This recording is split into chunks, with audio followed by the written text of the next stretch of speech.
Hello friends, welcome to my channel study for you. So guys, जैसा कि आज जो आपका एसएससी जीडी का 13 जनवरी का फर्स्ट शिफ्ट का एग्ज़ाम हो गया दोस्तों, जिसका जो है मैं आपको बिल्कुल 100% एक्यूरेट आंसर के साथ जो है इस वीडियो में बताऊंगा। तो देख लेते हैं कि किस प्रकार के जो है आज आपके 13 जनवरी के फर्स्ट शिफ्ट के एग्ज़ाम में जो है प्रश्न पूछे गए हैं। उससे पहले एक बात और दोस्तों, कि जिन्होंने भी अगर चैनल को सब्सक्राइब नहीं किया है तो एसएससी जीडी कांस्टेबल से रिलेटेड पल पल की अपडेट के लिए जो है चैनल को सब्सक्राइब ज़रूर कर दीजिएगा। और बगल में ही आपको एक बेल आइकन यानी घंटे का निशान भी दिख रहा होगा, तो आप उसे भी जो है ज़रूर प्रेस कर दीजिएगा। तो चलिए वीडियो को स्टार्ट करते हैं। तो आज का जो आपका पहला क्वेश्चन आया था कि नवंबर 2022 तक उत्तर प्रदेश के राज्यपाल कौन थी। तो देखिए, नवंबर 2022 की बात कर ले या फिर वर्तमान में उत्तर प्रदेश की जो राज्यपाल है ना, ये श्रीमती आनंदीबेन पटेल है। तो श्रीमती आनंदीबेन पटेल आपका करेक्ट आंसर होगा। और ये जो है 29 जुलाई 2019 से जो है ये उत्तर प्रदेश के राज्यपाल के रूप में जो है वो आपकी कार्यरत है, यानी पदासीन है। इससे पहले आपके शिफ्ट में पूछा गया था कि मार्च 2022 में उत्तर प्रदेश के जो है दूसरी बार जो है वो मुख्यमंत्री के रूप में जो है वो शपथ किसने लिया है। तो योगी आदित्यनाथ जो है दूसरी बार जो है वो शपथ ग्रहण किए। नेक्स्ट क्वेश्चन आपका यहाँ पर आया था कि मौर्य वंश का अंतिम शासक कौन था। तो देखिए, मौर्य वंश का जो अंतिम शासक था ना, ये बृहदत्त था। तो बृहदत्त आपका करेक्ट आंसर होगा। और देखिए, इनकी जो हत्या है ना, बृहदत्त की जो हत्या है वो सेनापति पुष्यमित्र शुंग के द्वारा किया गया था। और बृहदत्त मौर्य की मौत के बाद जो है शुंग साम्राज्य की जो स्थापना है ना, ये पुष्यमित्र शुंग के द्वारा किया गया था। तो ये फैक्ट भी आपको ध्यान में रखना है। इसके अलावा मौर्य वंश की बात कर ले तो देखिए, मौर्य वंश की जो स्थापना है ना, ये चंद्रगुप्त मौर्य के द्वारा 321 ईसा पूर्व में जो वो किया गया था। और ये जो आपका मौर्य वंश था ना, वो 185 ईसा पूर्व में जो है ये समाप्त हो गया था। तो ये सारे फैक्ट जो आपको ध्यान में रखना है। नेक्स्ट क्वेश्चन आपका यहाँ पर आया था कि बस्तर विद्रोह यानी जो आपका बस्तर जो रिवेलियन है ना, ये कब हुआ था।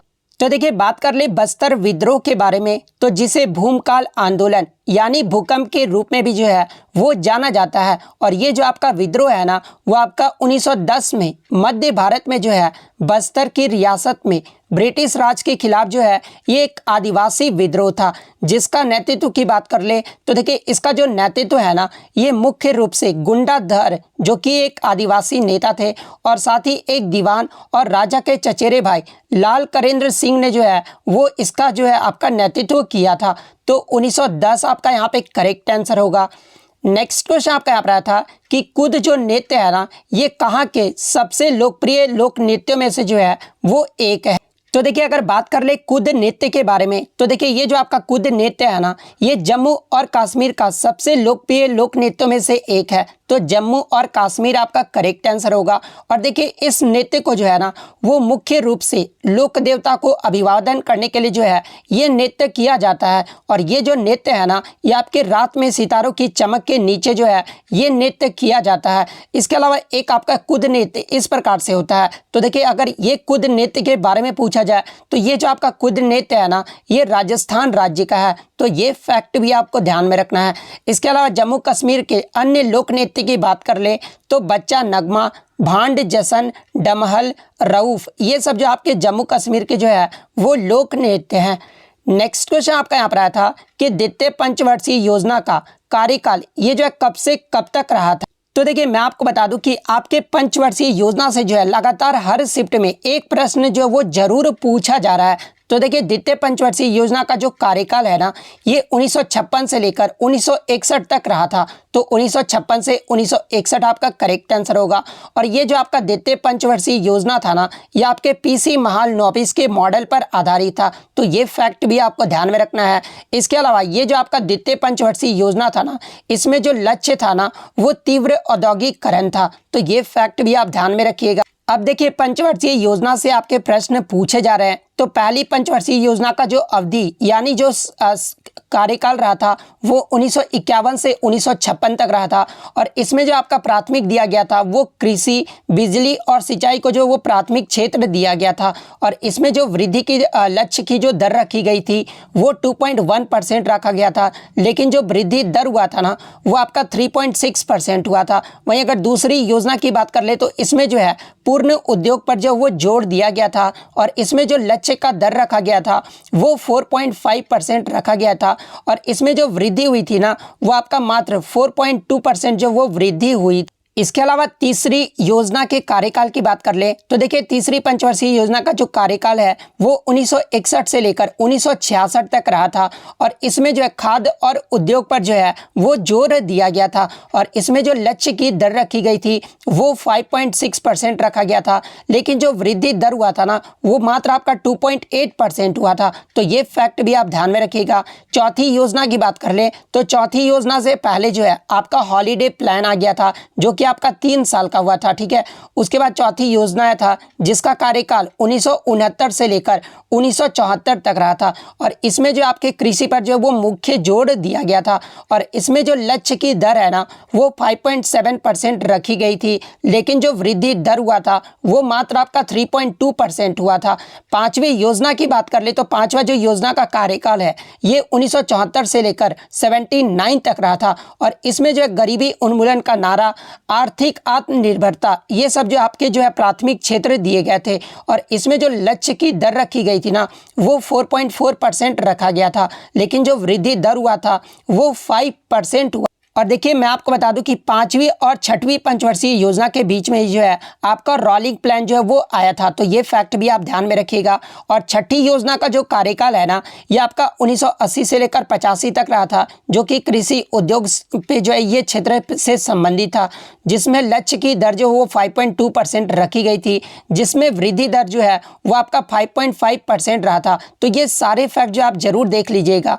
नेक्स्ट क्वेश्चन आपका यहाँ पर आया था कि 2011 की जनगणना के अनुसार दूसरा सबसे कम साक्षरता दर वाला राज्य कौन सा है। तो देखिए मैं आपको बता दूं कि 2011 की जो 15वीं जनगणना हुई थी ना उसमें सबसे कम साक्षरता दर वाला जो राज्य रहा था वो आपका बिहार राज्य रहा था और बिहार का जो आपका लिटरेसी रेट रहा था वो 63.82% रहा था और ये जो बिहार है ना वो 35वें स्थान पे रहा था। लेकिन दूसरा सबसे कम जो है साक्षरता दर वाला जो है राज्य पूछा गया था, तो अगर दूसरे की बात कर ले तो ये आपका अरुणाचल प्रदेश रहा था। अरुणाचल प्रदेश की जो साक्षरता दर है ना वो आपका 65.38% रहा था और अरुणाचल प्रदेश जो है ये 34वें स्थान पे रहा था। तो अरुणाचल प्रदेश आपका करेक्ट आंसर होगा। वहीं अगर बात कर ले सबसे अधिक साक्षरता दर वाला राज्य कौन सा रहा था तो ये आपका केरल राज्य रहा था। केरल का जो लिटरेसी रेट रहा था ना वो 94% रहा था, जहां पुरुषों का जो साक्षरता दर है वो अप्रॉक्स 96% रहा था और महिलाओं की जो साक्षरता दर है अप्रॉक्स जो आपका 92% रहा था। तो ये फैक्ट भी आपको ध्यान में रखना है। इसके अलावा भारत का साक्षरता दर कितना रहा था तो देखिए 2011 की जनगणना के अनुसार भारत का जो साक्षरता दर है ना वो 74.04% रहा था। तो ये फैक्ट भी आप ध्यान में रखिएगा। नेक्स्ट क्वेश्चन आपका यहाँ पर आया था कि खाना पकाने कौन सा परिवर्तन यानी किस प्रकार की जो है प्रक्रिया है। तो देखिए जहाँ पे ऑप्शन में आपका भौतिक परिवर्तन, रासायनिक परिवर्तन, शारीरिक परिवर्तन और इनमें से कोई नहीं दिया गया था।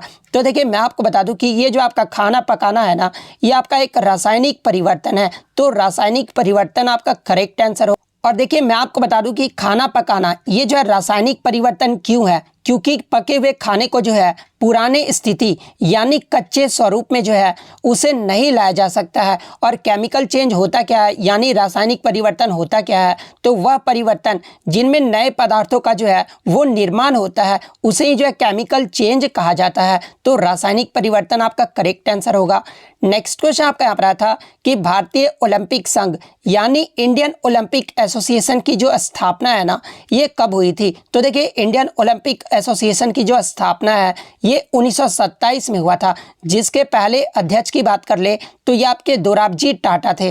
तो 1927 आपका करेक्ट आंसर होगा। बात कर ले आईओए का जो है मुख्यालय कहाँ पर है, तो ये आपका नई दिल्ली में स्थित है।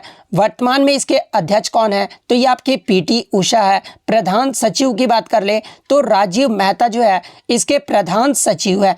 अंतर्राष्ट्रीय ओलंपिक समिति की बात कर ले तो देखिए अंतर्राष्ट्रीय ओलंपिक समिति की जो स्थापना है ना, ये 23 जून 1894 को हुआ था और इसका जो मुख्यालय है ना, ये आपके लॉसने स्विट्जरलैंड में है। और वर्तमान में जो इसके अध्यक्ष है वो आपके थॉमस बाच हैं, जो कि जर्मनी के हैं। तो ये फैक्ट भी आप ध्यान में रखिए। नेक्स्ट क्वेश्चन आपका यहाँ पर आया था कि 1950 जब संविधान लागू हुआ था ना, उस समय जो है क्या शामिल नहीं था। तो देखिए मैं आपको बता दूं कि हमारा जो संविधान है वो 26 जनवरी 1950 को जो है ये लागू हुआ। और देखिए उस समय जो आपका फंडामेंटल ड्यूटी यानी मौलिक कर्तव्य को जो है वो शामिल नहीं किया गया था। मौलिक कर्तव्य को कब जोड़ा गया था, तो देखिए 42वें संविधान संशोधन 1976 के द्वारा जो है हमारे स्वर्ण सिंह सिफारिश पर 10 मौलिक कर्तव्य को जो है वो जोड़ा गया था। और 11वां जो मौलिक कर्तव्य है ना, ये आपका 86वें संविधान संशोधन 2002 में जो है 11वां मौलिक कर्तव्य को जो है वो जोड़ा गया था, जो कि आपके अनुच्छेद 51A और भाग 4 के क में जो है नागरिकों के लिए मौलिक कर्तव्य को जो है वो जोड़ा गया था। और देखिए 42वें संविधान संशोधन को जो है वो लघु संविधान भी जो है वो कहा जाता है। इसके अलावा मैं आपको बता दूं कि 42वें संविधान संशोधन की प्रस्तावना में जो है आपके 3 शब्द जोड़े गए थे। और वो 3 शब्द कौन कौन से हैं, तो एक तो आपका समाजवादी है, सेकंड आपका पंथ निरपेक्ष है और थर्ड आपका अखंडता। ये 3 नए शब्द जो है वो आपके 42वें संविधान संशोधन की प्रस्तावना में जो है वो जोड़ा गया था। तो मौलिक कर्तव्य आपका करेक्ट आंसर होगा। नेक्स्ट क्वेश्चन आपका यहाँ पर आया था कि सुप्रीम कोर्ट की जो स्थापना है ना, ये कब हुई थी। तो देखिए सुप्रीम कोर्ट को जो है पहले फेडरल कोर्ट ऑफ इंडिया के रूप में जो है वो जाना जाता था। और फेडरल कोर्ट ऑफ इंडिया की जो स्थापना है ना, ये 1 अक्टूबर 1937 को हुआ था। लेकिन बाद में सुप्रीम कोर्ट ऑफ इंडिया के रूप में जो है इसकी स्थापना 28 जनवरी 1950 को किया गया था। तो 28 जनवरी 1950 आपका करेक्ट आंसर होगा। बात कर ले सुप्रीम कोर्ट के वर्तमान में जो है 50वें मुख्य न्यायाधीश कौन है, तो देखिए 50वें नंबर के जो वर्तमान में मुख्य न्यायाधीश है ना, ये आपके धनंजय वाई चंद्रचूड़ है। तो ये फैक्ट भी आपको ध्यान में रखना है। नेक्स्ट क्वेश्चन आपका यहाँ पर आया था कि स्थिरता के साथ विकास, ये जो है कौन सी पंचवर्षीय योजना का जो है मुख्य उद्देश्य। तो देखिए चौथी पंचवर्षीय योजना का जो है 2 उद्देश्य दिया गया था। पहला ही जो उद्देश्य था ना, वो स्थिरता के साथ विकास था और दूसरा जो उद्देश्य था वो आत्मनिर्भरता की स्थिति जो है वो प्राप्त करना था। तो आपसे स्थिरता के साथ विकास कौन सी पंचवर्षीय योजना का उद्देश्य था, तो ये आपका चौथी पंचवर्षीय योजना का उद्देश्य था। नेक्स्ट क्वेश्चन आपका यहाँ पर आया था कि आपका जो है पूछा गया था, क्वेश्चन ये पूछा गया था कि किस स्कीम के तहत सरकार जो है स्ट्रीट वेंडर्स को 1 वर्ष के लिए जो है 10,000 रुपये तक की जो लोन है ना, वो बिना किसी गारंटी के देता है। तो देखिए मैं आपको बता दूं कि पीएम स्वनिधि योजना के तहत जो है सरकार स्ट्रीट वेंडर्स को 1 वर्ष के लिए जो है वो 10,000 रुपये तक का जो लोन है वो किसी भी गारंटी के देते हैं। तो पीएम स्वनिधि योजना आपका करेक्ट आंसर होगा। बात कर ले पीएम स्वनिधि योजना के बारे में, तो ये जो है किस मंत्रालय की पहल है, तो देखिए ये जो है इसका जो है 2020 में शुरू किया गया था और ये जो आपका आवास और शहरी मामलों के मंत्रालय की जो है एक पहल है। तो ये मंत्रालय का नाम भी आपको ध्यान में रखना है। नेक्स्ट क्वेश्चन आपका यहाँ पर आया था कि 2018 का जो एशियन गेम्स हुआ था ना, इसका मोटो यानी थीम जो है वो क्या रहा था। तो देखिए 2018 का जो एशियन गेम्स हुआ था ना, ये आपके जो है इंडोनेशिया की राजधानी जकार्ता और पैलमबर्ग शहर में हुआ था। और इससे पहले आपका पूछा गया था कि जो आपका 2018 का एशियन गेम्स हुआ था, इसमें जो है कितने इवेंट्स हुए थे। तो देखिए 46 स्पोर्ट्स में जो है आपके टोटल 465 जो है वो इवेंट्स हुए थे। और मैं आपको बता दूं कि इसका जो मोटो यानी थीम जो रहा था वो एनर्जी ऑफ एशिया रहा था। तो एनर्जी ऑफ एशिया आपका करेक्ट आंसर होगा। इसके अलावा बात कर ले भारत की रैंक क्या रही थी, तो देखिए 2018 के एशियन गेम्स में भारत जो है वो 8वें पायदान पे रहा था। भारत ने जो है टोटल 70 मेडल जीते थे, जिसमें 16 गोल्ड, 23 सिल्वर और 31 जो था वो ब्रॉन्ज मेडल था।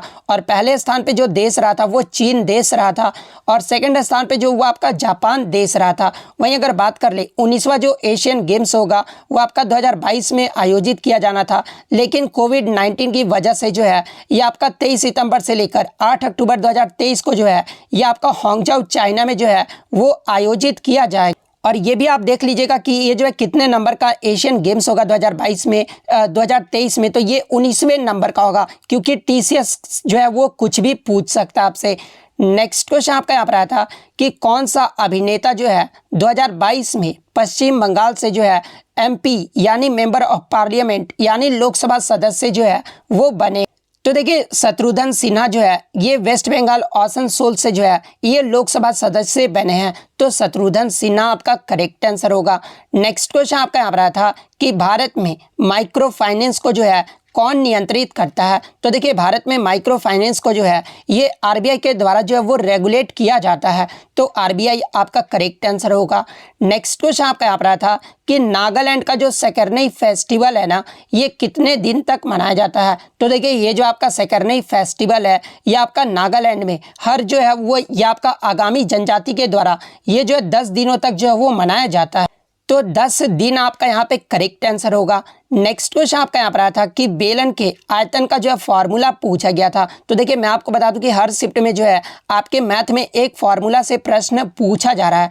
तो देखिए बेलन के आयतन का जो फॉर्मूला होता है ना वो आपका पाई आर स्क्वायर एच होता है।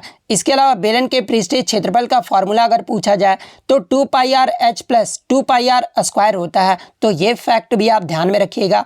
इसके अलावा नेक्स्ट आपका यहाँ पर आया था कि आकाश का जो विलोम शब्द पूछा गया था। तो देखिए आकाश का जो विलोम शब्द होता है ना वो पाताल होता है और धरती होता है, तो इनमें से जो भी ऑप्शन में दिया होगा वो आपका करेक्ट आंसर होगा। नेक्स्ट क्वेश्चन आपका उत्थान का जो विलोम शब्द पूछा गया था। तो देखिए उत्थान का जो विलोम शब्द होता है ना वो आपका पतन होता है। नेक्स्ट क्वेश्चन आपका यहाँ पर आया था कि इंद्र का जो है पर्यायवाची शब्द पूछा गया था। तो देखिए इंद्र के पर्यायवाची शब्द की बात कर ले तो देवराज, अमरपति, अमरनाथ, पुरंदर, इसके अलावा सुरेश, आपके ऑप्शन में सुरेश दिया गया था, तो सुरेश आपका करेक्ट आंसर होगा। इसके अलावा ये सभी जो है आप पर्यायवाची शब्द देख लीजिए। तो इतने क्वेश्चन जो है आज मुझे बच्चों के द्वारा मिले हैं जो कि 100% रियल और ऑथेंटिक है। तो अगर वीडियो अच्छी लगी हो तो वीडियो को जो है लाइक ज़रूर कर दीजिएगा और इसी तरह एसएससी का किसी भी एग्जाम का रियल एनालिसिस पाने के लिए जो है चैनल को सब्सक्राइब जरूर कर दीजिएगा। तो मिलते हैं नेक्स्ट वीडियो, तब तक thank you, all the best.